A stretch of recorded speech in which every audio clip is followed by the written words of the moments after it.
चैत्र नवरात्रि से जुड़ी पौराणिक कथा महिषासुर रंभासुर का पुत्र था, जो काफी ज्यादा शक्तिशाली हुआ करता था। उसने कठिन तप कर स्वयं ब्रह्मा जी को प्रसन्न किया था, जिसके बाद ब्रह्मा जी ने प्रकट होकर वरदान मांगने लिए कहा था।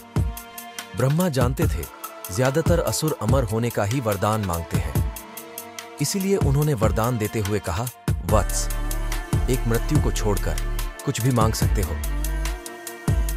ये सब सुनकर महिषासुर ने बहुत सोचा और कहा कि ठीक है प्रभु, मुझे आप ये वरदान दो कि मेरी मृत्यु किसी देवता, असुर और मानव से न हो, बल्कि मेरी मृत्यु किसी स्त्री के हाथों होने का ही वरदान दो।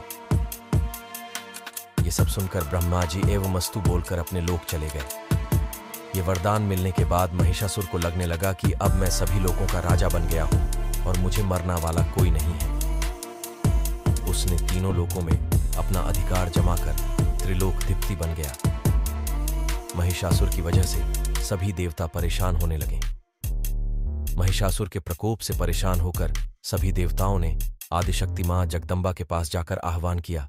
माता ने सभी देवताओं की प्रार्थना सुनकर चैत्र नवरात्रि के दिन ही अपने अंश के 9 रूपों में जन्म लिया। माता के इस 9 रूप को सभी देवताओं ने अपने अपने शस्त्र देकर महिषासुर का वध करने का निवेदन किया। कहते हैं कि 9 रूपों को प्रकट करने का क्रम चैत्र माह की शुक्ल प्रतिपदा से प्रारंभ होकर नवमी तक चला। इसीलिए इन 9 दिनों को चैत्र नवरात्रि के रूप में मनाया जाता है। माता ने जब अपने 9 रूप में प्रकट हुई तो उन्होंने अश्विन मास की प्रतिपदा के दिन महिषासुर पर आक्रमण कर दिया। माता और महिषासुर के साथ ये युद्ध पूरे 9 दिन तक चला और 10वें दिन महिषासुर का बढ़ हुआ।